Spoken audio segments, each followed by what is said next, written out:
My name is Adrian Pike. I am 66 years old, a widow for almost 9 years now. I spent my working life as an elementary school secretary. I know my way around forms, filing cabinets, and long silences. I live alone in the same cedar-sided house my husband Harold and I bought when the kids were little. In my pocket, I still keep the brass house key from those days, tied to a fraying red ribbon my daughter Nora gave me when she was in 3rd grade. It makes the faintest ting when I walk. I have always liked that sound. It reminds me that a door half closed is still a door, and I get to choose if I go through. This morning, an envelope waited in my mailbox, wedged between a grocery flyer and a charity appeal. Inside was a letter from my health insurance provider. It stated, in careful legal print, that my coverage had been canceled, at the request of my new legal guardian. My hands shook, but my eyes stayed clear. Because I knew. I had never signed anything. I stood in my kitchen, the tile cool under my bare feet, and let the paper rest on the counter. That sound, paper on wood, took me back exactly 1 week. It was a Thursday morning, the kind that smelled faintly of rain, though the sky was still bright. I was walking past my son Caleb's house on Alder Street. His lawn was trimmed into perfect green stripes, the way his wife Sloane likes it. That is when I noticed a car parked in his driveway that did not belong there. A green Subaru. Nora's car. My daughter's. I slowed down. Nora was supposed to be at the dental clinic where she works. I had baked 2 apple pies that morning, one for Grace at the diner, and one I thought I might leave for Caleb, and maybe say hello to whoever was inside. It was not unusual for family to visit each other, but something about seeing that car in the driveway, with all the curtains drawn, made me hesitate. I walked up the path. The porch smelled faintly of Sloane's lavender polish. The front door was not fully shut. It was resting against the frame, latch not quite caught. I raised my hand to knock. That is when I heard it. Once she signs the POA, we file for conservatorship right away. The words were in English in real life, but they carried the same weight in my mind. Once she signs the POA, we file for conservatorship right away. It was Sloane's voice, smooth as silk pulled across a blade. Then Caleb, lower. She won't ask. She's tired, forgetful. She's ready to be guided. And then, almost too quiet to catch, Nora. I'm not sure this is right. Sloane again, sharper now. Nora, this is protection. Her money is evaporating. We are just helping her do the right thing. My breath caught. The word protection burned in my ears. I let my arm fall back to my side. The pie felt heavy in my other hand. I stepped backward, careful not to let the porch boards creak. The brass key in my pocket gave the tiniest ting as I turned away. I walked quickly past the hedges, across the street, my heart beating hard enough to hear. By the time I reached my own front steps, my legs felt like they did not belong to me. I went inside and locked the door. For a long time, I stood in my hallway, listening to the house breathe around me. I know what protection looks like. I know what love sounds like. And I knew, in that moment, that whatever they were planning was neither. Back in the present, I picked up the insurance letter again. Someone had already moved further than I realized. The term legal guardian stared back at me from the page, black on white, formal and undeniable. It was not a conversation anymore. It was paperwork. Paperwork can be fought. Paperwork can be traced. I slid the letter into a manila folder. My hand brushed the brass key in my pocket again. Ting. I thought of Nora's voice at that doorway, small but present. I thought of Caleb's tone, factual, almost casual, about guiding me, and Sloane's certainty, as if the matter were already decided. I poured myself tea I did not drink.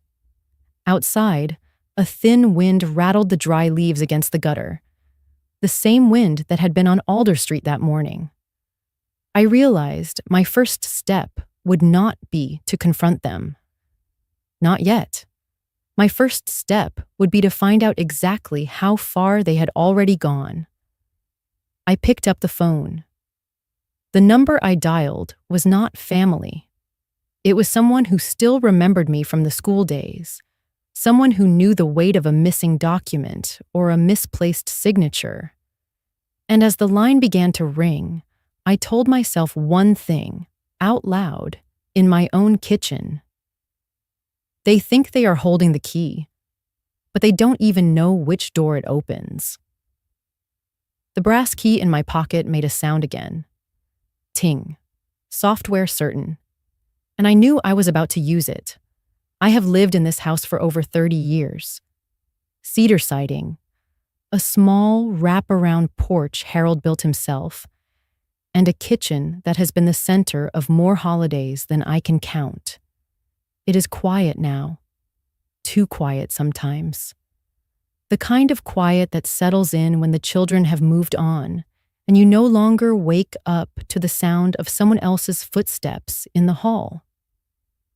I am 66 years old. A widow. Harold's heart gave out one winter morning while he was clearing snow from the driveway.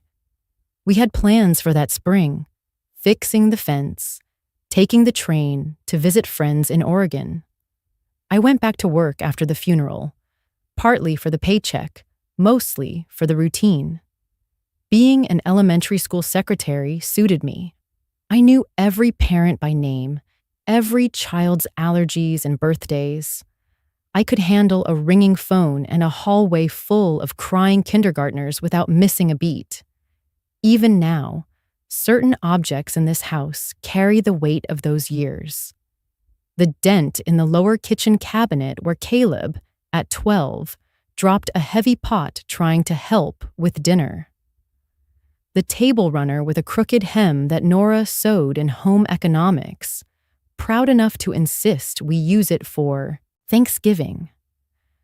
Family photos line the hallway. Caleb in his graduation robe, Nora on the balance beam, Harold holding Ellie as a newborn.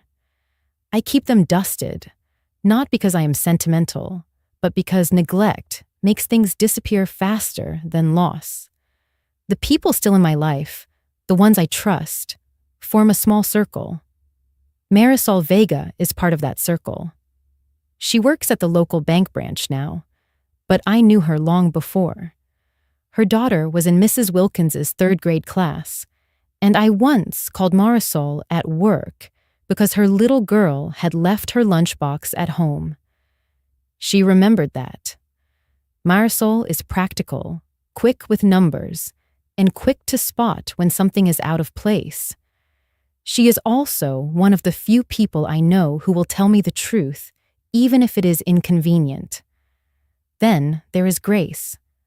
She owns the diner 2 streets over, the kind of place where the coffee is always hot and the pie is never perfect, but always tastes like it should.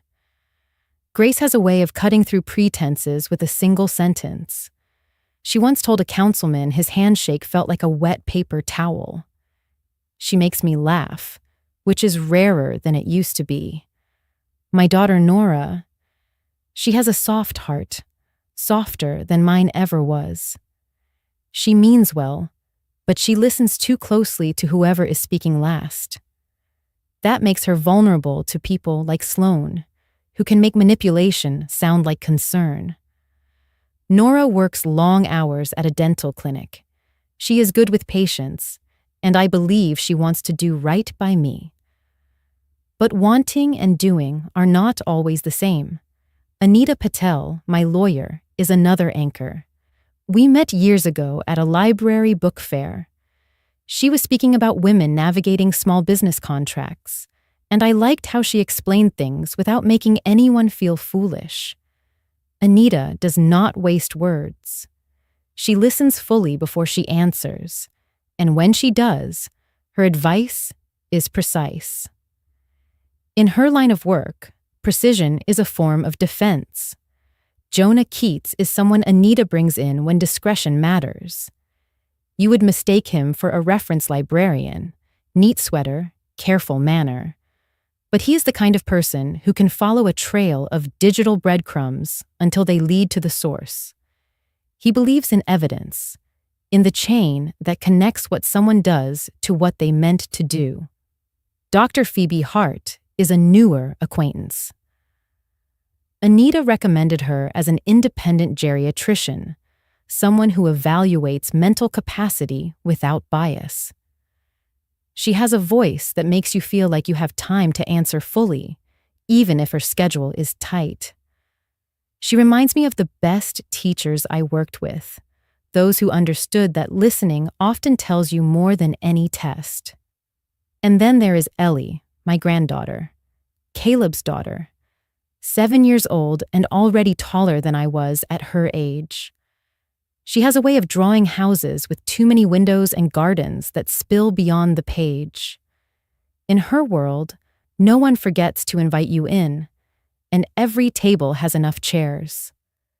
She is the reminder that not everything has been spoiled. Not yet. As I move through my home, I touch these memories.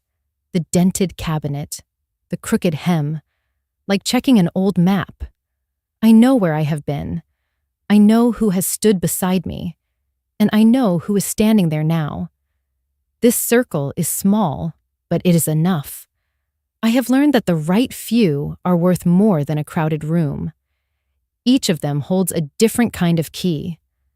Marisol can lock down a bank account before the wrong person touches it.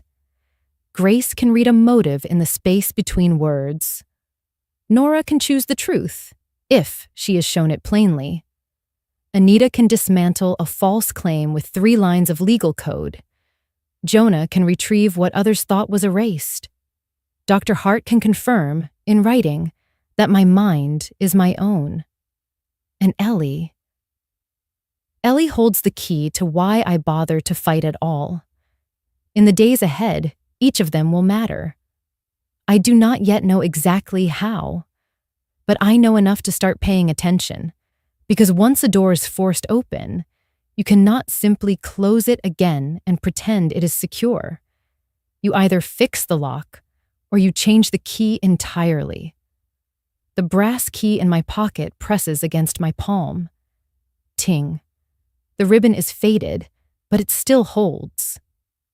The morning after the insurance letter arrived, I sat at my desk with a cup of coffee gone cold and my laptop open.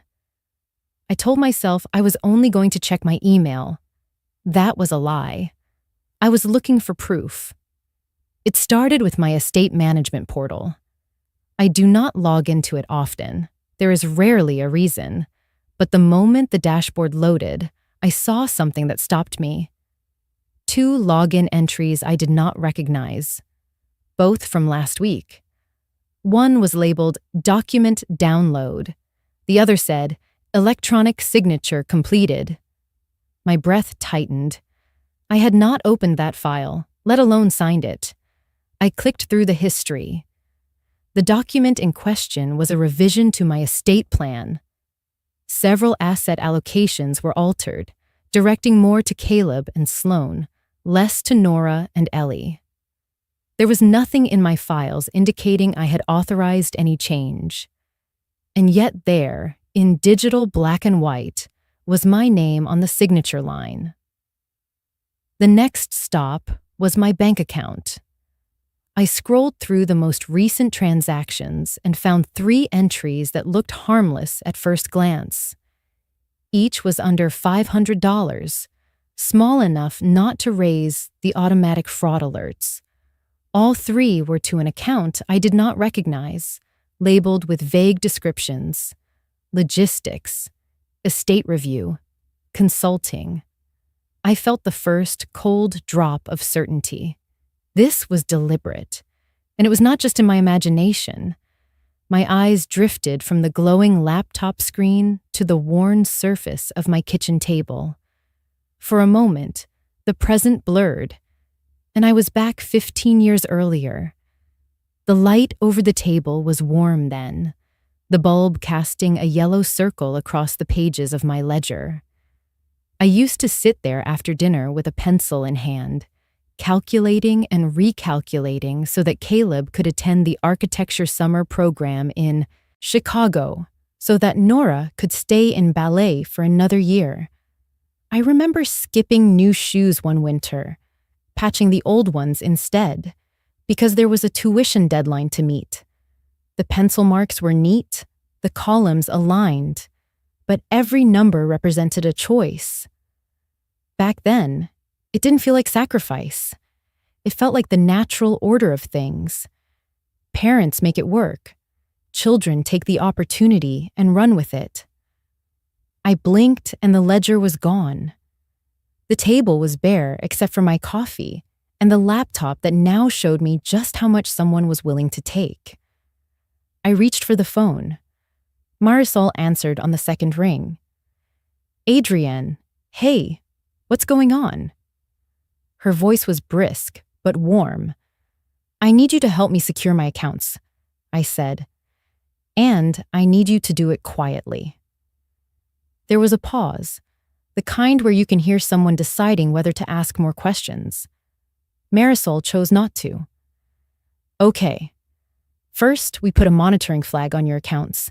Anything unusual will ping me directly. Second, I want you to activate two-factor authentication for every login you have. Bank, estate portal, email. Use your phone, not email, for the codes." She walked me through each step. The process was clinical, a checklist, but each click felt like a brick sliding into place, shoring up the walls. By the time we were done, she had sent me an email confirming the security updates and a note in her matter-of-fact way. "If anyone tries to make a move now, we'll see it." I thanked her and hung up. For a while, I just sat there, letting the quiet settle. Outside, the sky had shifted to a thin overcast. I pushed my chair back, crossed the room, and opened the bottom drawer of the sideboard. Inside was a small wooden box. I lifted the lid, and there, resting on a scrap of linen, was the brass house key with its faded red ribbon. I picked it up and felt the familiar weight in my palm. The ribbon was frayed at the edges, but it still held. I closed my fingers around it. They might have tampered with my signature. They might have rerouted my money in amounts too small to trip the alarms. But I still held this key. I still decided which doors I opened. And that, I told myself, was where I would start. The letter came in a thick cream envelope with my name in careful block print. I slid it open with a butter knife and unfolded 3 stapled pages. "Notice of temporary hearing," it read, with a date, a courtroom number, and the petitioner's names: Caleb Pike and Sloan Pike. My son, my daughter-in-law, petition for conservatorship. I read the first paragraph twice, then the second twice more. The language was precise and cold. It spoke of confusion, irregular payments, and the need for immediate authority. I set the letter down and filled the kettle, then noticed the burner was cold. The fridge hummed like it was holding its breath. I leaned on the counter and asked myself the question I didn't want to ask. What if this was love, twisted into paperwork? What if they believed they were protecting me? Caleb liked checklists. Sloan liked plans. Nora followed whoever sounded sure. Maybe they told themselves moving fast was mercy. But I had seen the portal logins. I had seen the revised allocations, the small transfers labeled like errands. Protection that starts by moving your money without asking is not protection. It is possession dressed as care. I took a slow breath and let the kettle sit silent. There are moments when the floor tilts just enough to demand a new stance. This was one. I didn't need a kitchen fight. I needed a plan. I scrolled to a number saved years ago. Patel, Anita. We met at a library book fair where she explained contracts to women who sold pies and quilts. She spoke in plain English and stayed after to answer questions no one else would. She answered on the third ring. "Adrian, how are you?" "I have a hearing notice with my name on it," I said. "Caleb and Sloan filed for conservatorship. I have proof of unauthorized logins, a document I never signed showing my signature, and 3 small transfers to an unknown account. I need you." Her voice stayed calm. "Come in this afternoon. Bring the letter, your laptop, and the bank statements. We start by preserving everything." Her office smelled of leather and new paper. The carpet softened each step. The window framed a stubborn magnolia. Anita waited while I stacked my papers. She read the notice, then drew 3 short lines on a legal pad. "First," she said, "we send preservation letters to the bank, estate platform, and your cell provider. That forces them to keep access logs, IP addresses, text records tied to security codes, and signature metadata. If the timeline is challenged, we'll have the chain intact. Second," she said, raising another finger, "schedule an independent capacity evaluation. I recommend Dr. Phoebe Hart. She'll document cognitive baseline, executive function, and financial judgment. Her report is evidence, not opinion. Third, a final finger, I file a motion for protective relief. We'll ask the court to block any temporary powers of attorney or guardianship actions until a full hearing, and order the petitioners not to touch your accounts or coverage. We'll also challenge any electronic signatures attributed to you citing the security anomalies. Your affidavit will anchor this." The cadence of her voice steadied me. "How long do we have?" "Not long," she said. "Enough." She turned the pad. "This is where you help me help you. List every account and portal. We change passwords and enable 2-factor authentication. Use text codes only to your phone. If possible, add a physical key. Then list anyone who can confirm your routine. Pharmacist, neighbors, doctor, not praise. Observations." "Marisol at the bank already flagged my accounts," I said. "She can testify about the attempted address change and guardianship. Requests." "Good," Anita said. "I'll bring in an investigator, Jonah Keats. He'll pull IP histories, device fingerprints, and session times. No screenshots, raw logs." She looked over her glasses. "Adrian, conservatorship petitions can make judges lean toward caution. We'll meet caution with clarity, no grand speeches, receipts." The kettle of my nerves hissed, then quieted. "Clarity I can do," I said. "I used to alphabetize 300 files every June. Give me a list. I'll check it twice." Anita smiled. She drafted the first preservation letter, reading key phrases aloud. "Please retain all access logs, IP address records, SMS code delivery times and numbers, and any e-signature metadata, including device IDs, and geolocation tags." The words sounded like sandbags laid along a riverbank before the rain. We finished the initial filings. Anita set down her pen. "One more thing. Don't confront them. Don't argue by text. If they call, keep it short, and keep a log of time and content. The courtroom is where we answer." I folded the notice and slid it into the envelope. For a moment, I let my hand rest on it, feeling the weight of other people's certainty about my life. Then I stood. I can do quiet, I said, and I can do steady. Outside, the magnolia held one open bloom. In the car, I placed the envelope on the passenger seat and touched the brass key in my pocket. The ribbon rasped against my skin, a small sound, but firm. I didn't know if love had brought us here, or if love had been the costume for something else. I only knew what I'd bring to the next door I faced. Preserved records, a clear mind, and a key I would not surrender. Jonah Keats showed up exactly on time, a worn messenger bag slung across his shoulder. If you didn't know his title, you might mistake him for a quiet librarian. His voice was measured, his movements deliberate, like he was used to coaxing facts out of hiding rather than chasing them down. He set his laptop on Anita's conference table and slid me a single sheet. "This is the preliminary timeline," he said. At the top was a date, the day before the insurance letter arrived.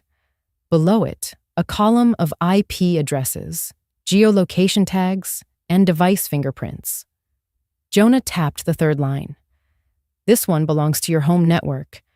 It shows a login to your estate portal at 9:14 a.m. That was you, correct?" "Yes. That's when I checked after seeing the insurance notice." He nodded, then pointed to the line above it. "This one is different. Same portal 2 days earlier at 3:27 p.m., originating IP traces back to Caleb's address. The device ID matches a MacBook registered to Sloan Pike." The words settled in the room like stones. Anita didn't react. She just wrote the time down. Jonah scrolled. "Here's where it gets specific. This entry, 10 minutes after the login, shows an electronic signature event, the metadata records device type, operating system, browser version, and geolocation. It's the same MacBook, same address.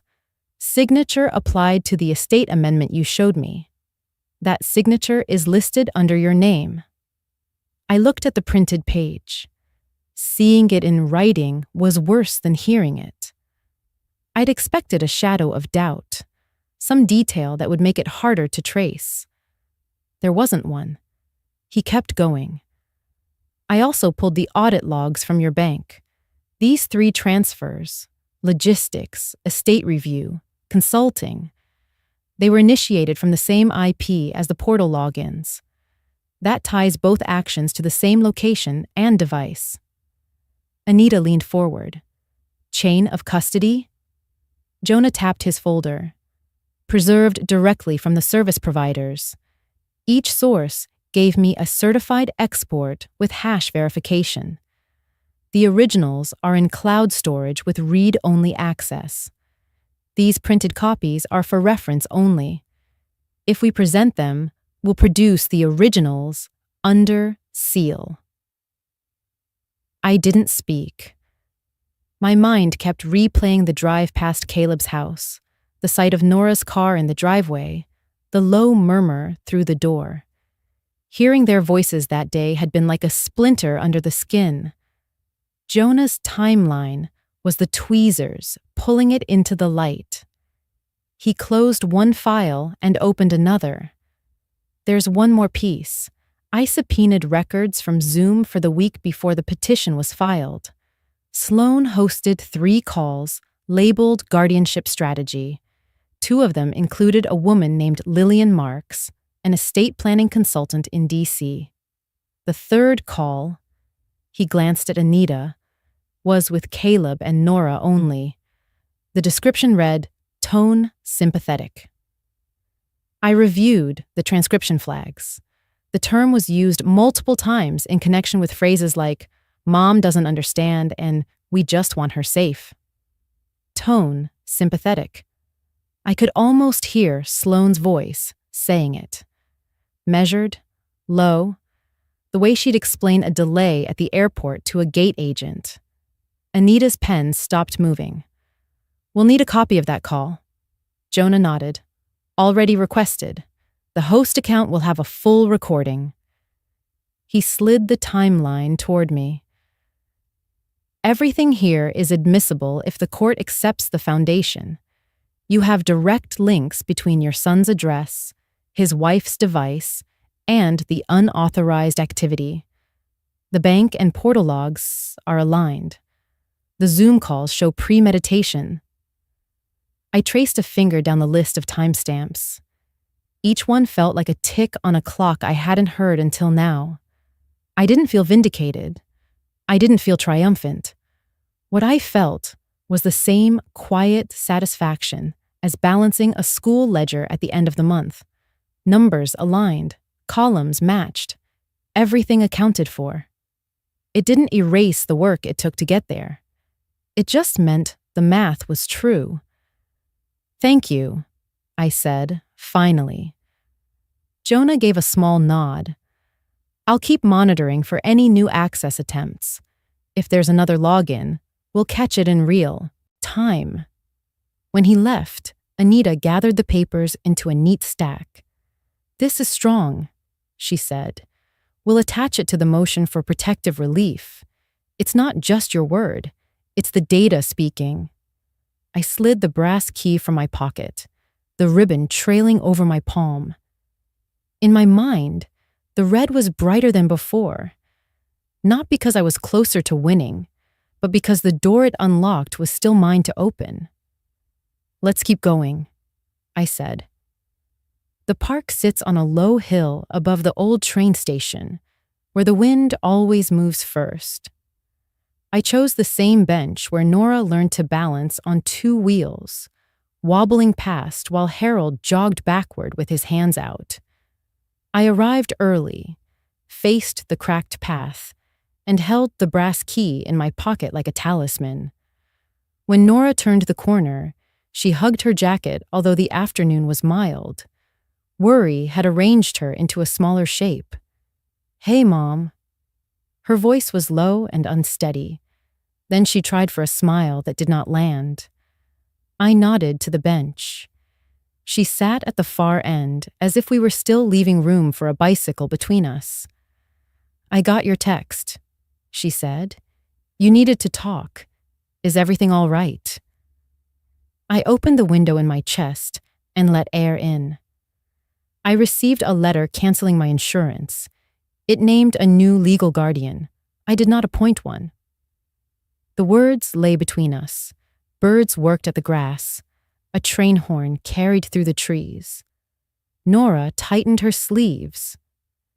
I did not know about the insurance, she said. Sloan said paperwork would be easier if we centralized things. She asked me to witness a few forms so the clinic would not bother you with calls. She said it was just helping. Helping whom? I asked. She said helping you. She said Caleb was handling it, and that it would be better if we took the load off. She said you have been tired. She said you forget small things. A maple seed pinwheeled to the path. I forget small things like where I set my reading glasses. I do not forget who I am. Her eyes shined, then steadied. I should have asked you directly. You could have. You still can.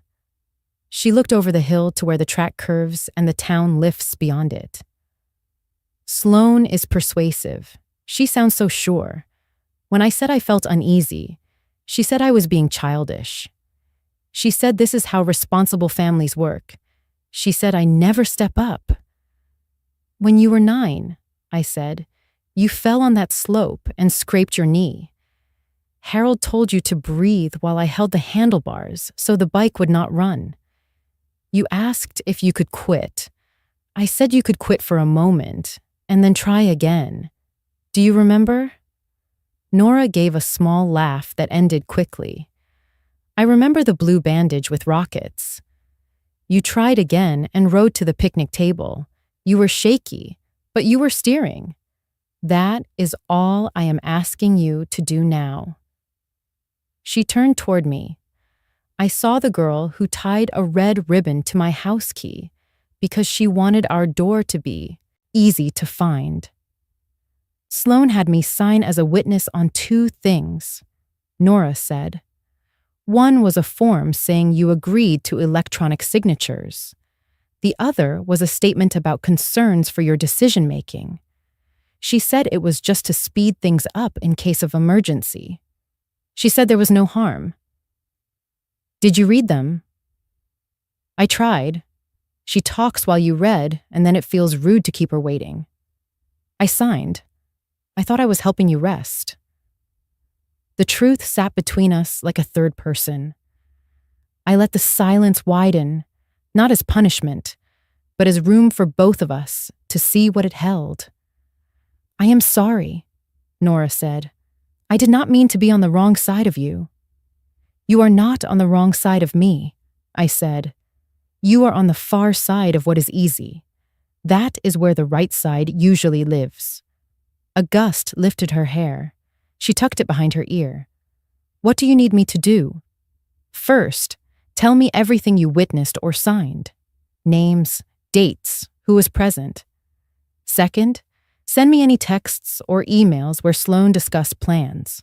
Third, if anyone asks you to sign anything else, you tell them you will not. You can say your lawyer said no. Use me if you need to. I will hold that line. I can do that, she said. I want to fix what I broke. You did not break me, I said. You made a mistake. We will correct the record, and then we will lock the door the right way. She pulled a small notebook from her bag. I started writing things down after I heard Sloan say tone sympathetic on a call.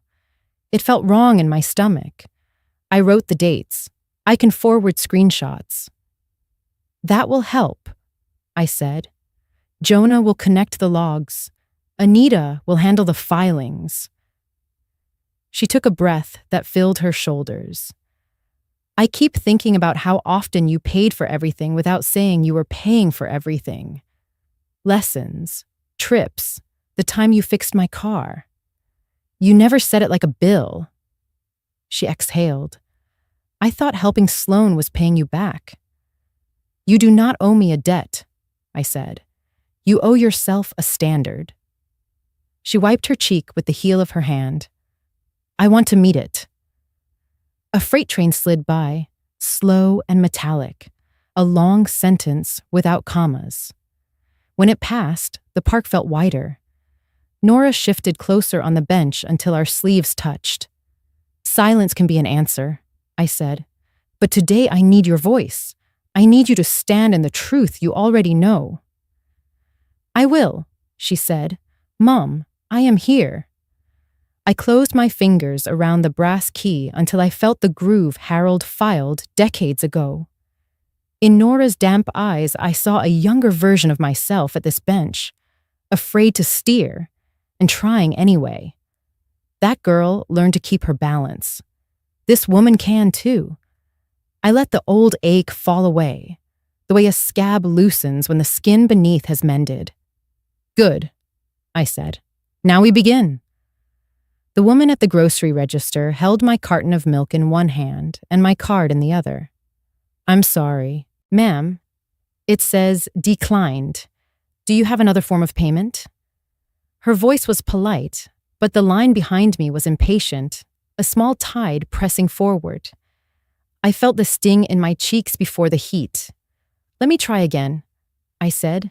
Same beep, same decline. I paid with the cash I'd set aside for laundry, slid the milk and bread into my bag, and walked out into the early evening air that felt sharper than it should. The next morning, the letter came in a plain white envelope, no return address beyond the insurance company's logo. Inside, the language was clean and cold. Your health coverage has been terminated at the request of your newly appointed legal guardian. My name appeared twice. Their name did not. I read it twice, then a third time, the words settling into my stomach like stones. A part of me wanted to sit at my kitchen table, make tea, and wait for someone to knock on the door so I could hand them their mistake. But there was no mistake. Not in their system. In their system, I was already someone else's responsibility. I packed an overnight bag instead. 3 changes of clothes, my toiletries, the brass key with its frayed red ribbon, and the spiral notebook I'd been using for names and dates. My house still smelled faintly of the lavender cleaner I'd used the day before. I locked the door behind me, letting the key turn slow, hearing the click as though it might not be mine to turn much longer. The motel was 6 miles from my street, near the exit for the highway. I'd passed it 100 times without ever looking at it directly. Beige stucco, a row of doors like unblinking eyes, and a neon vacancy sign that stuttered once before staying lit.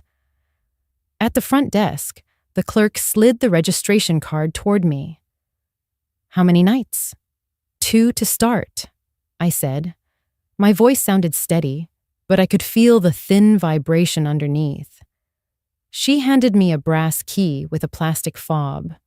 The number was painted in white, chipped at the edges. I walked the narrow corridor to the door, hesitated with the key in my hand. That hesitation, standing on the threshold, was not about the room.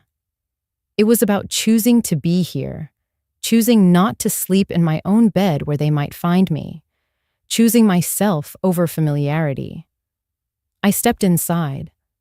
The room smelled faintly of lemon polish and something older beneath it.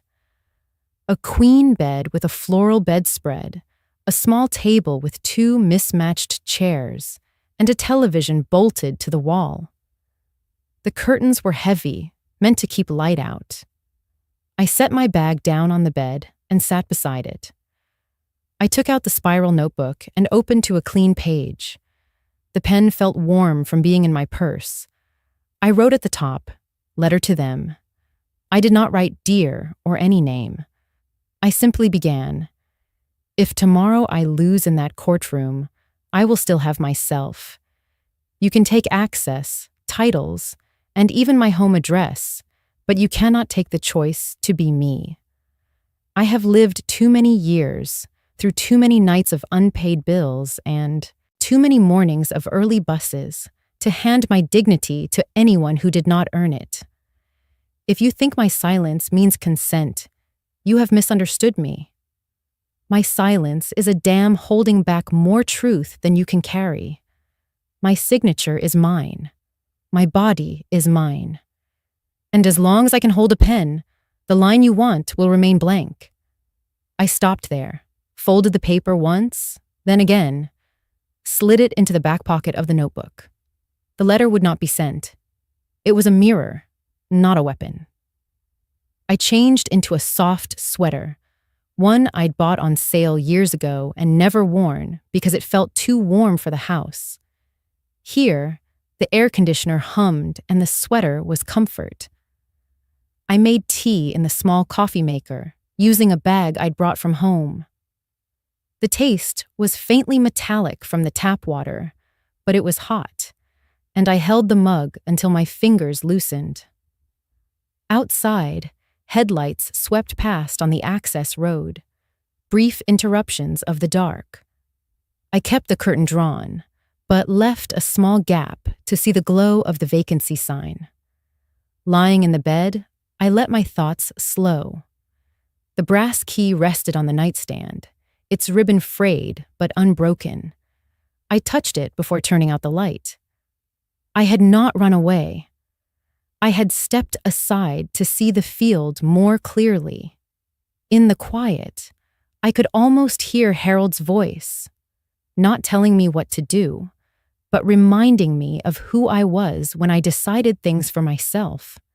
The kind of woman who bought the cheaper coat so her kids could have the bus pass. The kind of woman who fixed the same leaky faucet twice before asking for help. The kind of woman who did not quit unless she decided the game was not worth playing. This game was worth playing. It was my life on the board.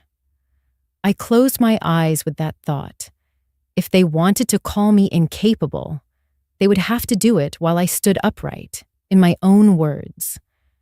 And if they wanted my consent, they would have to find the paper where it was written, in my hand, by my choice. Tomorrow, the motel would still be here. So would I.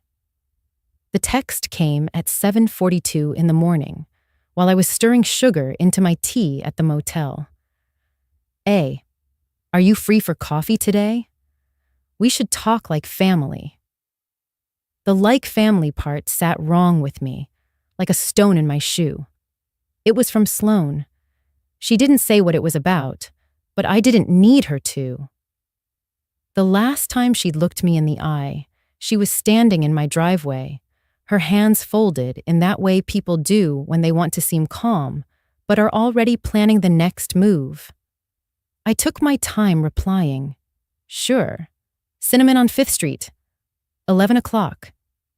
The Cinnamon Bean had been my place for years, small enough that people kept their voices down, warm enough that no one could be too cold. The air inside always smelled faintly of baked apples and nutmeg. It was a room where bad news softened just a little around the edges. I got there early, chose the table near the window where the morning light fell long and thin. I ordered a cinnamon latte, the kind that leaves a faint dusting on your lip if you're not careful. The brass key with the red ribbon sat in my coat pocket, the weight of it like a reminder to keep my hands steady. Sloane walked in right on time, her hair swept back, her jacket a shade of gray that probably had a name like Dove or Pearl in a catalog. She smiled like we were two women meeting for a book club, not a negotiation. Adrian, she said, sitting down without asking. I'm glad you came. I nodded. You asked. She took a breath, leaning forward just enough to signal intimacy. I think there's been some misunderstanding about Caleb and me. We've been trying to make sure you're taken care of, but some of your finances, they're not as organized as they could be. We thought we'd help tidy them up, just for your peace of mind. Her voice was soft, low, carefully measured. It was the tone people use when coaxing a cat out from under a bed. I let the silence stretch, just long enough for her to think I might agree. Then I said, You're afraid of losing face. Her smile twitched. I wouldn't put it that way. I sipped my latte, the cinnamon warm on my tongue. I would. You're afraid of losing face. I'm afraid of losing myself. The words hung there, sharper than I'd expected, but steady. For a flicker of a second, something in her eyes shifted. Annoyance, maybe, or calculation. Then it was gone. You know we only want what's best for you, she said. I set my cup down. You want what's best for you, and I'm not for sale. She blinked, just once, before glancing at her watch. Well, I hope we can all find a way forward without making this harder than it has to be. I smiled then, just a little. So do I. We finished the rest of our drinks without touching the real subject again. She talked about a new client she was handling at work, about the weather, about how busy Caleb had been. I nodded in all the right places, the way you do when you already know the conversation is over. When the bill came, I reached for it before she could. She made a token protest, but I slid my card onto the tray. It cleared without a hitch this time, and I saw her notice. Outside, the wind had picked up, carrying the scent of early winter. We walked to the corner together before parting ways. She turned left toward her car. I turned right toward mine. At the crosswalk, I stopped for a moment and watched her in the reflection of a shop window. The way she walked fast, shoulders tight, like she was already replaying the conversation in her head. checking for weak spots. I didn't need to watch for long. I'd said what I needed to say, and I'd left her with just enough quiet to wonder what I was planning next. Back at the motel, I wrote down the conversation word for word in my notebook. Every pause, every shift in tone, every phrase worth remembering.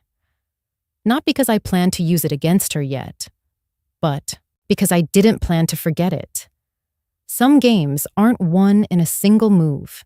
You wait, you watch, you let the other player show their hand while you keep yours close. And sometimes, the most powerful thing you can do in a coffee shop is remind someone that you still know exactly who you are. I closed the notebook and set it beside the brass key on the nightstand. My pieces were still on the board, and the next move would be mine. The courtroom smelled faintly of varnish and old paper, the kind of air that made you feel as though decisions here had a weight no one could see. I sat at the long wooden table beside Anita Patel, my attorney, my hands folded neatly on the smooth surface. Across from us, Caleb and Sloane looked like they had dressed for a family portrait. Pressed collars, somber colors, the picture of concerned children. The hearing was supposed to be routine, Anita had said, just a preliminary matter. But when their attorney, a man with the sharp voice of someone used to being obeyed, rose to speak, my stomach tightened. "Your Honor," he began, "we submit into evidence a report from Dr. Leonard Mills, a geriatric specialist, detailing signs of cognitive decline and repeated forgetfulness in Mrs. Adrienne Cole." He said my name like it was already written in past tense. The bailiff carried a thin file to the bench. Judge Hammond, a tall man with hair more silver than gray, opened it and began to read. His brow furrowed slightly, just enough for me to see the words sinking in. Dr. Leonard Mills. I had never met him. Never even heard of him. Anita stood immediately. "Your Honor, we object to the admission of this report. Mrs. Cole has never been examined by Dr. Mills. This so-called evaluation is based entirely on hearsay from individuals with a clear financial interest in the outcome of this petition." The judge raised his hand for quiet. "Noted, Ms. Patel. However, for the purposes of this interim hearing, I will allow it to remain in the record. We are not making final determinations today." The rest of the morning blurred into procedural language and dates. When it ended, Judge Hammond leaned forward slightly.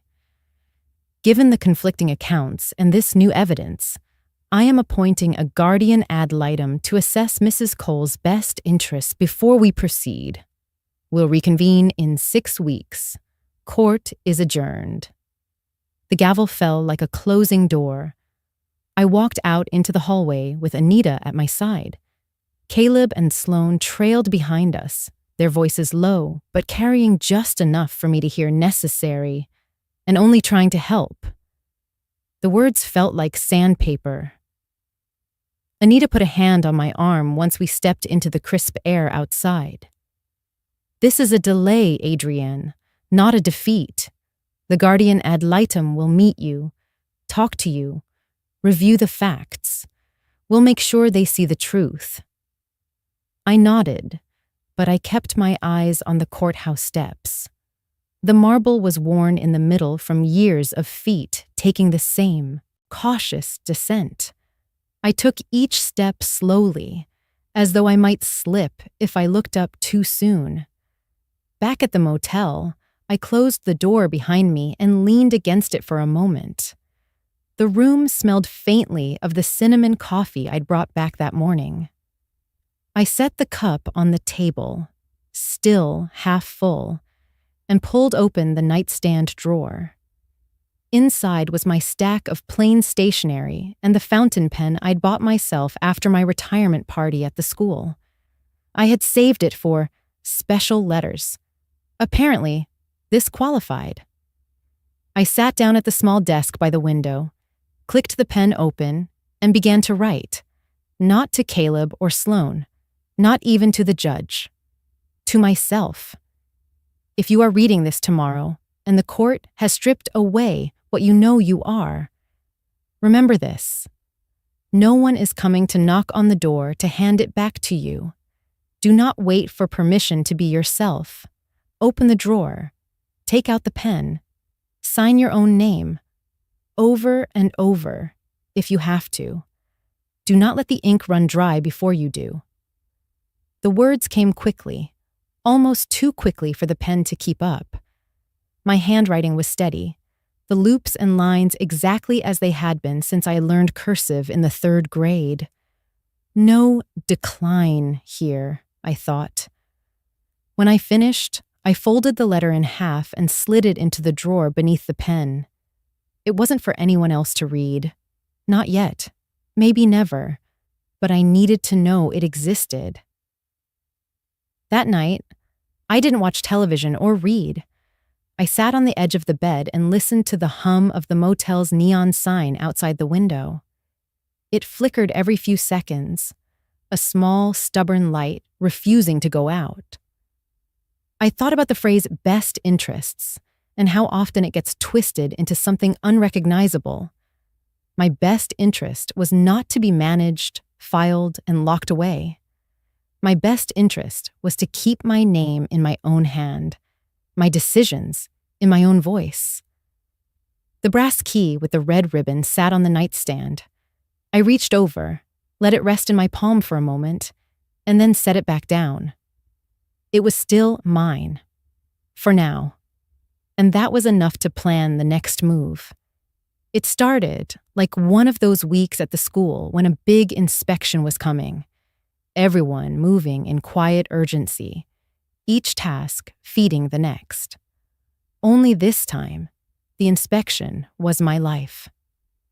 Anita called me on a Tuesday morning. "We're shifting gears, Adrienne. I'm filing a subpoena for Caleb and Sloan's financial communications related to your accounts. We'll need corroborating statements." Her tone was brisk, but I could hear the undercurrent, a silent promise that she wasn't letting go. By Wednesday, Jonah was in my living room, his laptop open on the coffee table. The hum of its fan was the only sound for a while, until he sat back and exhaled. "Here's your audit log. Access from their home IP addresses. Late nights, days you were nowhere near a computer. And here," he clicked, and a screen of chat transcripts appeared. Zoom recordings. Sloan getting coached on how to sound concerned without sounding controlling. Tone sympathetic, they called it. The phrase lodged in my mind like a splinter. Thursday, Marisol met me at the bank after closing hours. The glass doors were locked, the lobby dim except for her desk lamp glowing over a stack of forms.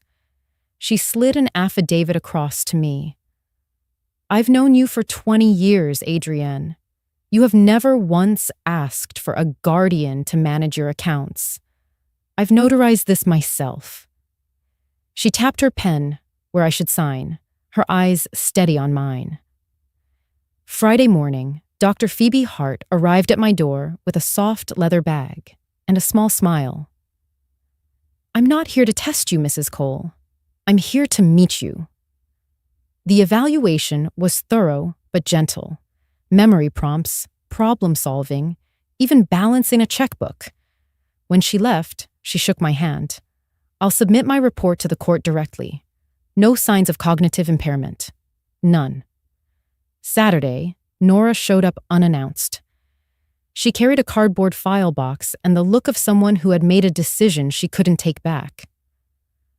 "I kept these," she said, setting the box on my kitchen table.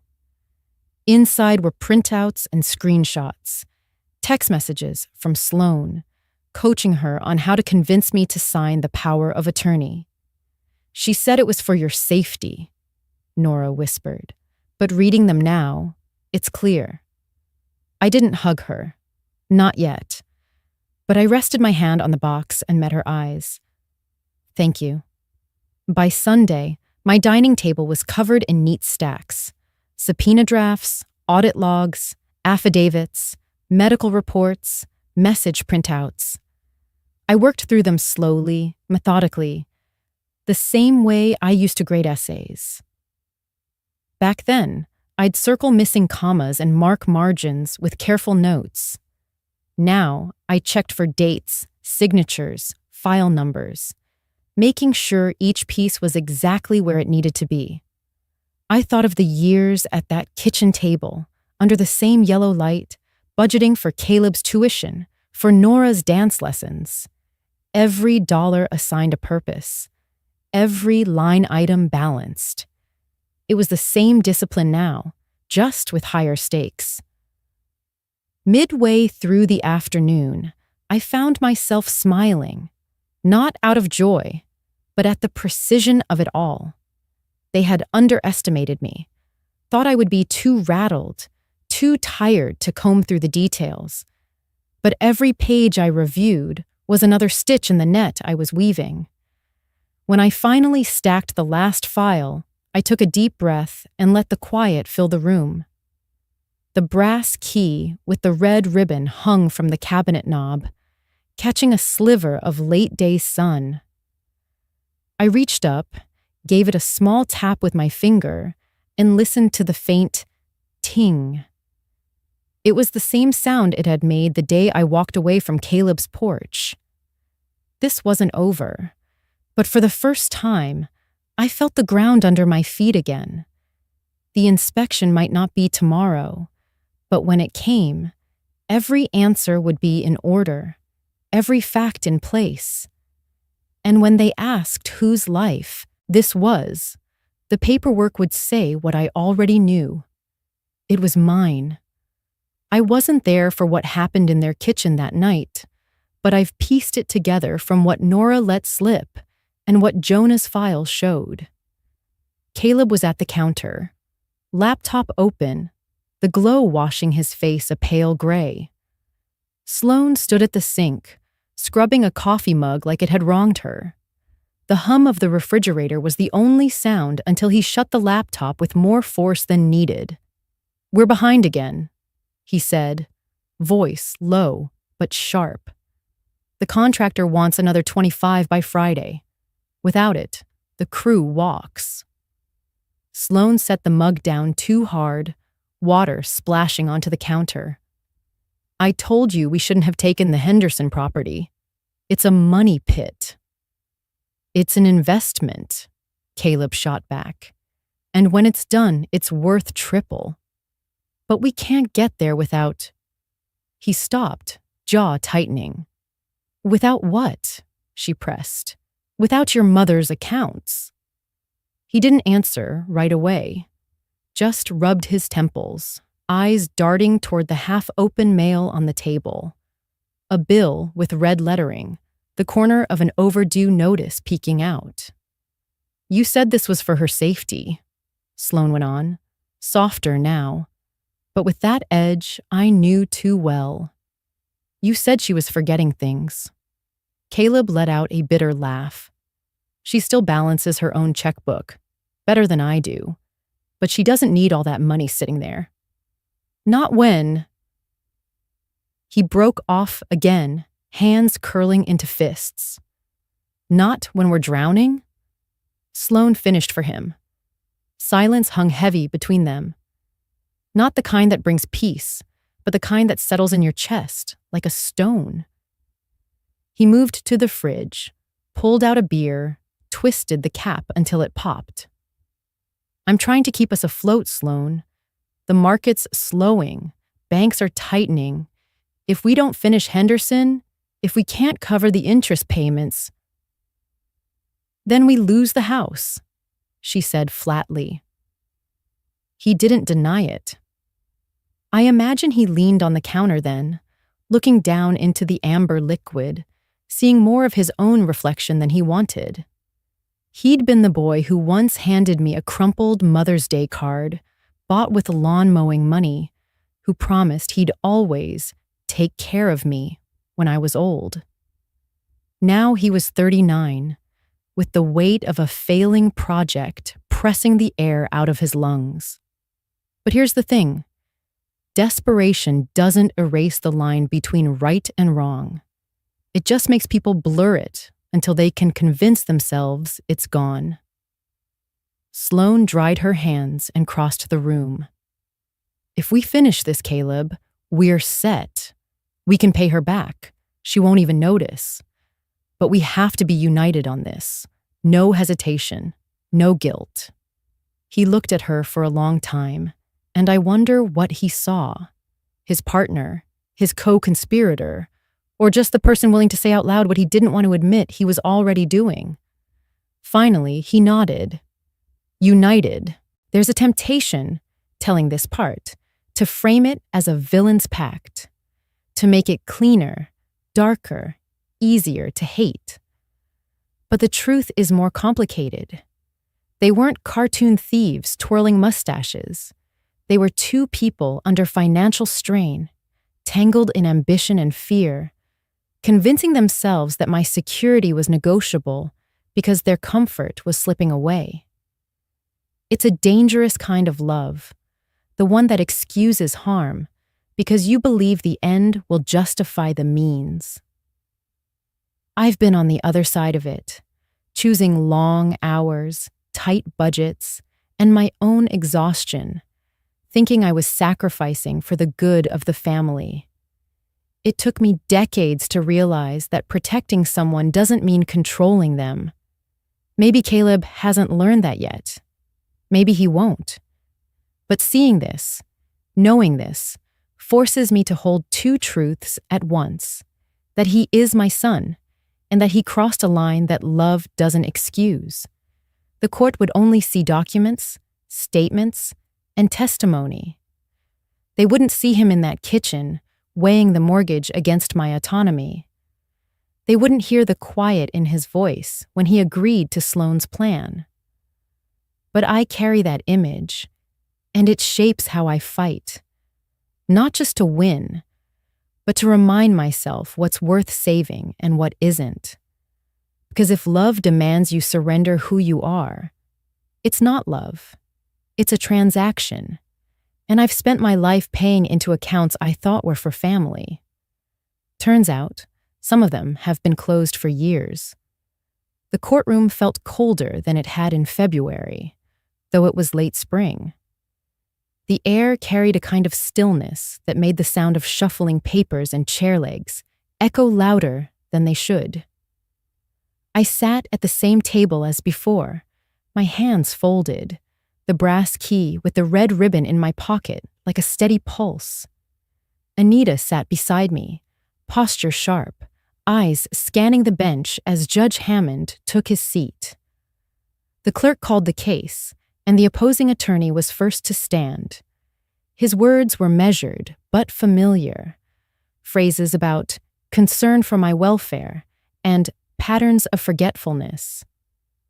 He gestured toward Caleb and Sloane, who sat angled toward the bench, hands clasped like penitent children. Then it was Anita's turn. She rose without a single sheet of paper in her hands, which I knew was deliberate. Your Honor, the evidence we present today will show not only that Mrs. Cole is fully capable of managing her own affairs, but that the petition for conservatorship was pursued using false statements, unauthorized access, and manipulation of third parties.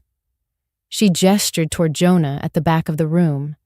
He stepped forward and placed a binder on the witness stand.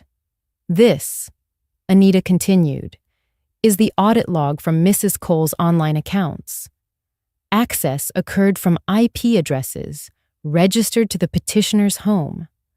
Multiple entries correspond to dates and times when Mrs. Cole was verifiably elsewhere.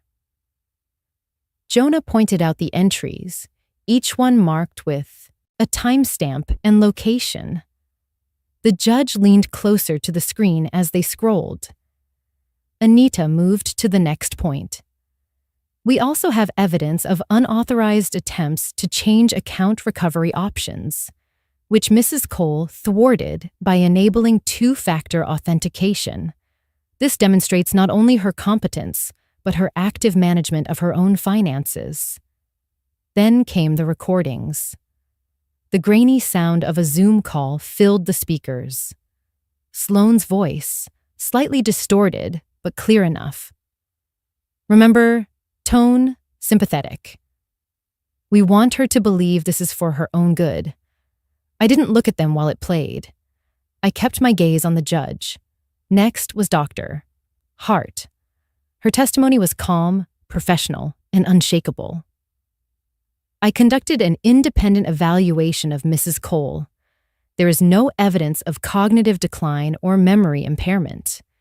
In my professional opinion, she is fully capable of managing her personal, medical, and financial affairs. Finally, Anita brought Nora forward. My daughter held a small box as if it weighed more than it should. She testified about the text messages, about how she was told to convince me to sign the power of attorney. I thought I was helping, she said softly, but reading them again, it was wrong. The courtroom was silent except for the scratch of the clerk's pen. Anita concluded simply, "Your Honor, this petition is not about protection. It is about control. And the law does not grant control over a competent adult without clear and compelling evidence, which we have shown does not exist here." Judge Hammond sat back, hands folded, his gaze moving between both tables. When he spoke, his voice carried the weight of finality. The petition for conservatorship is denied. Furthermore, this court warns the petitioners that any further attempts to interfere with Mrs. Cole's legal or financial autonomy without just cause may result in sanctions or other legal remedies. Mrs. Cole is entitled to live her life without unwarranted intrusion. The gavel came down once, crisp and final. I didn't smile. I didn't even glance toward Caleb or Sloane. I just let out a slow breath I felt all the way down to my fingertips. It wasn't triumph that filled me. It was something steadier, quieter. The kind of victory you don't celebrate out loud, because it's not about winning over someone else. It's about winning yourself back. As we stood to leave, Anita leaned toward me. "You did more than defend yourself today, Adrian. You set a record. This was clean." I nodded, my voice low. "Let's keep it that way." Outside the courthouse, the air was warmer, the sky a pale blue streaked with high clouds. I slipped my hand into my pocket and felt the key. It was still there. It had always been there. This time, I didn't tap it for luck. I held it like proof. The courtroom was small, paneled in dark wood that seemed to drink in the light. I sat beside Anita at the respondent's table, my hands resting on a single legal pad, not because I needed to write anything, but because it felt good to hold on to something of my own. The brass key with the red ribbon lay in my coat pocket, cool against my palm when I slipped my hand in for reassurance. The clerk called the case, and the petitioner's attorney rose first. His voice was smooth, practiced. He spoke about concern for my well-being and recent lapses in judgment, painting a picture of a woman too fragile to steer her own life. Caleb and Sloane sat behind him, angled toward the bench, eyes forward, faces neutral. When he finished, Anita stood. No papers in her hand, just her voice, steady and clipped at the edges. "Your Honor, the evidence before you will show that Mrs. Adrienne Cole is not only competent, but that this petition is rooted in unauthorized access, fabricated concern, and coordinated efforts to seize control of her estate. She called Jonah first. He walked to the stand with a binder under one arm. "These are the audit logs from Mrs. Cole's online financial accounts," Anita said, showing repeated access from IP addresses registered to the petitioner's residence. Each login occurred on dates when Mrs. Cole was verifiably elsewhere. Jonah spoke in plain terms: IP traces, timestamps, device IDs, turning technical proof into something the judge could picture. Anita followed with, Mrs. Cole responded by enabling two-factor authentication, further demonstrating her active, capable management of her accounts. Next, the speakers crackled to life with the sound of a Zoom call. Sloane's voice came through, slightly tinny, but clear. "Remember, tone, sympathetic. We want her to believe this is for her own good." I kept my eyes on Judge Hammond, not on them. His pen paused over his legal pad. Then came Dr. Hart. She was calm, composed, speaking without embellishment. I conducted an independent cognitive evaluation. Mrs. Cole shows no evidence of impairment. Her memory, reasoning, and executive function are intact. She is fully capable of managing personal, medical, and financial affairs. Finally, Anita called Nora. My daughter stepped forward holding a small file box. Her voice wavered at first, but steadied.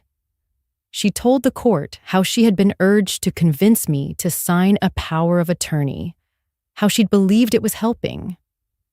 But when I read the messages again, she said, lifting the printouts, it was manipulation, and it was wrong. Anita ended without theatrics. Your Honor, the law does not permit the removal of an adult's autonomy without clear and convincing evidence of incapacity. No such evidence exists here. What exists is a record of intrusion and coercion. The room felt like it was holding its breath. Judge Hammond leaned back, hands folded, gaze moving between us. His voice was measured when it came. The petition for conservatorship is denied. The court finds Mrs. Cole competent to manage her own affairs. Petitioners are hereby warned that any further attempts to interfere with her autonomy without lawful cause may result in sanctions, including financial penalties and referral for criminal investigation. The gavel struck once, firm and final. I didn't smile. I didn't turn to see Caleb's or Sloane's faces.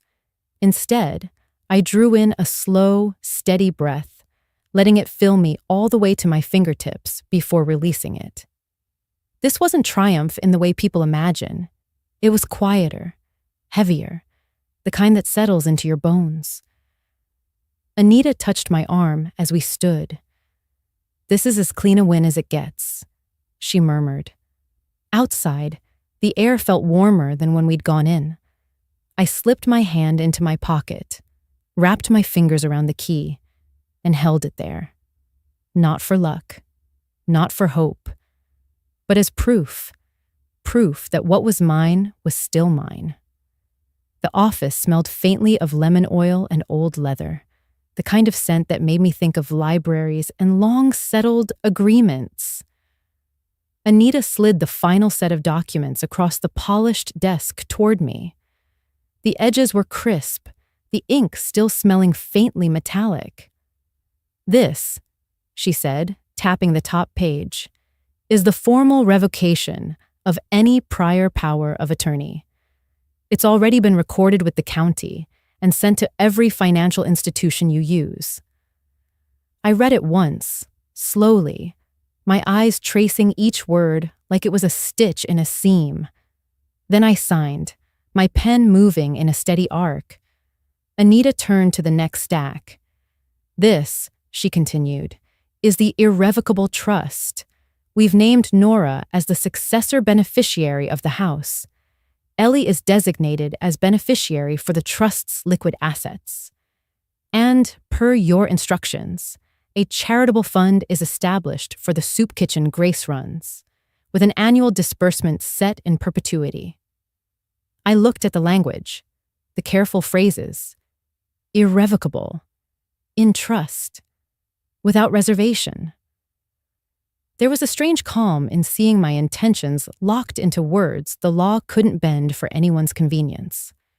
I've made sure there's no room for challenge, Anita said. Your wishes stand, regardless of who tries what, later. I signed again. This time, I paused for a moment with the pen still in my hand, thinking of Ellie's laugh echoing in the diner booth, the way Grace always slid an extra roll into my bag without charging me, the way Nora had stood in that courtroom, voice shaking but clear. Anita gathered the signed pages, stacking them neatly, her hands precise. Do you want me to send copies to Caleb? I shook my head. I'll handle it. That night, I sat at my kitchen table under the low glow of the lamp.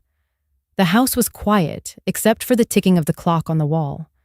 In front of me, a manila envelope lay open. Inside, I placed 3 things. First, a copy of the court's decision, the embossed seal catching the light. Second, the formal revocation, clear, unambiguous, permanent. And finally, a single piece of lined paper, folded once. On it, in my own hand, I'd written, I did not shout. I signed. No salutation, no signature, just the truth, distilled. I sealed the envelope, pressing the flap down with the side of my palm, feeling the paper fibers catch under my skin. Then I pulled on my coat, the brass key heavy in the pocket, and stepped out into the cool night. Caleb's house was only a few blocks away. The streetlights painted the sidewalks in long, broken strips of amber. When I reached his porch, I set the envelope carefully on the welcome mat, weighing it with a smooth riverstone from my own garden. A small thing, but it would keep the wind from taking it before they did. I didn't knock. I didn't ring the bell. I turned and walked back down the steps, the ribboned key swinging gently in my pocket, and the only sound was the soft hum of my own breath in the night air. Some victories you don't announce. You don't need to. They exist in the space between what they tried to take and what you chose to protect. And mine was written now, sealed in ink, filed in the records, and resting on a doormat where the weight of it would be felt without a single word exchanged. When I got home, I made tea, chamomile, steeped until the water turned a soft golden brown. I sat at the table with my hands wrapped around the cup, steam touching my face like a quiet blessing. The papers were gone from my sight now, but I knew they'd done their work. Justice doesn't always come in the form of a verdict read aloud. Sometimes it's a stack of signed pages, a trust no one can undo, a letter with fewer than 10 words. Sometimes it's the knowledge that the next time someone tries to write your story for you, they'll find the pen already in your hand. It was early evening when I saw him standing at the gate. The air was cool, tinged with the faint smell of wood smoke from someone's chimney down the block. Caleb's hands were shoved deep into the pockets of his jacket, his shoulders slightly hunched, like a man trying to make himself smaller. I stepped onto the porch, not hurrying, letting the wood boards creak under my steps. We stood like that for a moment, me on the porch, him just beyond the gate. Mama. His voice was quiet, and I could hear the strain in it. I know you did everything you could for us, all these years. The words hung there between us, heavy but without a place to land. I thought of the times I'd stayed up past midnight at the kitchen table, bills spread out, trying to stretch my paycheck so he could go on the school trip. The trip so Nora could get new cleats for soccer. I thought of the meals skipped so there'd be enough for them to eat. I walked down the steps slowly, stopping on the path a few feet from the gate. "You pay your debts, Caleb," I said, my voice steady. "I'm paying mine, the one I owe to myself." He blinked, and for a second I saw the boy he used to be, the boy who brought me a dandelion bouquet from the yard, grinning like it was treasure. But behind his eyes was the man I had seen in court, the man who had tried to take what wasn't his. From my coat pocket, I pulled out a small white card. "Debt counseling," I said, holding it out through the gap in the gate. "They're reputable. They'll help you if you let them." He took it, his fingers brushing mine for just a moment before he pulled back. There was no hug, no lingering touch. We both knew this wasn't a moment for sentiment. Not yet. "This isn't easy," he said, eyes dropping to the gravel at his feet. "Most things worth doing aren't," I replied. "You'll figure it out." We stood there a moment longer, the air carrying only the faint rustle of leaves and the distant hum of a passing car. I kept my hands in my pockets, feeling the weight of the brass key with the red ribbon, a reminder of the boundaries I'd fought to keep. He glanced up once more, as if expecting me to invite him in. I didn't. Some doors stay closed until trust can walk through them without asking. When he finally turned and walked away, I watched until he reached the corner, the white card still in his hand. Then I went back inside, shutting the gate behind me with a quiet click. It wasn't forgiveness. Not yet. But it was a start, and sometimes the start is all you can give. Sunday came with a kind of warmth that felt rare this late in the year. Sunlight spilled through the kitchen windows, soft and golden, touching everything with an easy glow. Nora was at the counter, arranging plates and silverware with the precision of someone who wanted the table to be just right. Ellie sat at the end, swinging her legs as she carefully unwrapped a sheet of brown craft paper. She turned it toward me with both hands.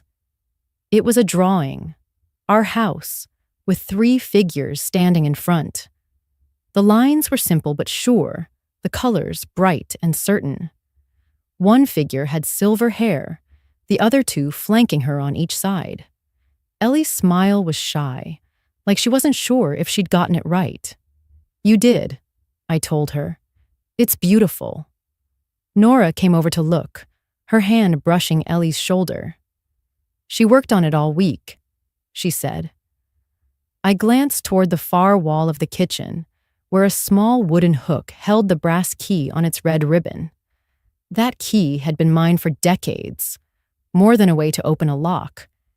It had been my proof, my anchor, my reminder that some things in life are still under your hand. "Come here," I said, nodding toward the hook. They both followed as I walked over. I reached up and took the key down, feeling the cool weight of it settle into my palm. For a moment, I just held it there, my fingers brushing the worn edges of the ribbon. Memories clung to it. Rainy mornings fumbling with groceries, the sound of the latch clicking shut at night, the day I first hung it on that hook as a promise to myself that this home would always be mine. I turned to Nora and held out my hand. She looked from the key to my face, confusion flickering across her features. "Hold it," I said. Her fingers closed slowly around the brass, as if she were afraid it might burn. "Keep it safe," I told her. "A door that's closed isn't always locked. Sometimes it's just waiting for the right hand to open it again. Now you have the key." Her eyes glistened, and I could see her swallow back something she wasn't ready to say aloud. Ellie leaned against her side, staring at the ribbon like it was a treasure. Nora nodded. "I'll keep it safe." I stepped back, letting my hand fall to my side. "It's not just a key," I said quietly. "It's a reminder of trust, of what we fought for, and of what we don't take for granted anymore." The kitchen filled again with the smells of lunch: fresh bread, roasted chicken, and the faint sweetness of the jam Nora had opened. The table was set now, plates gleaming in the sunlight, Ellie's drawing propped against the vase in the center. I didn't sit right away. Instead, I stood for a moment longer, watching them, the key now resting in Nora's open palm as Ellie traced its edges with one curious finger. It struck me then that some things you fight to keep, and others you fight to pass on. And this was both. I wrote the letter in my favorite chair, the one by the window where the afternoon light falls just right across the pages. The paper was thick, the kind that feels like it can hold something more than words. At the top, in neat handwriting, I wrote her name, Ellie. I began simply. If anyone ever tells you they are protecting you, look at the papers they hold. If those papers keep your choices safe and your name intact, they are truly protecting you. If they don't, if they take away your say, then it isn't protection, no matter how gentle the words sound. I paused there, picturing her years from now, reading these lines when she might need them most. The right signature can open a door, I wrote, but the wrong one can lock it for good. Remember this, my sweet girl. Whoever guards your future must be someone who guards your voice first. When the letter was folded and sealed, I placed it in the drawer where I keep family things that matter. Not for now, but for later. Later that week, Grace stopped by the house. She carried a brown envelope, the kind that had clearly been folded and refolded on the way over. Inside was the invoice from the soup kitchen's latest repair, the new oven they'd needed for months. But on the back, in Grace's looping handwriting, she had drawn a simple sketch. A door, slightly ajar, with light spilling out. She smiled as I turned the paper over. "Thought it might look good on your fridge," she said. I traced the outline of that door with my finger. "And I have the key," I told her. That night, as the house settled into its quiet, I thought about all the doors in my life, ones slammed shut, ones I'd been locked out of, and the rare ones I'd opened for myself. This last one felt different. It didn't open with noise or force. It opened with a signature and the steady hand that held the pen. I didn't need to shout. I didn't need to slam anything. I didn't shout. I signed. Before we say goodbye, I want to speak to you, the one listening right now. If you've ever had someone's care turn into control, if you've ever been told it's for your own good while feeling the walls close in, you know the weight of those words, and you know the power of taking your voice back. Where are you watching from? Is it a quiet morning with a warm cup of coffee, sunlight warming your kitchen table? Or a late night when stories like this keep you company and remind you you're not alone? Tell me in the comments. I read everyone with gratitude. And if this story touched your heart, consider subscribing, not just to hear more stories like this, but to join a community that still believes in kindness, in healing, and in second chances. Thank you for giving me your time today. Wherever you are, I hope you carry this story with you. And remember, Sometimes the miracle doesn't knock on your door. It waits quietly until you are ready to turn the key and open your heart. Take care, and I'll see you in the next story.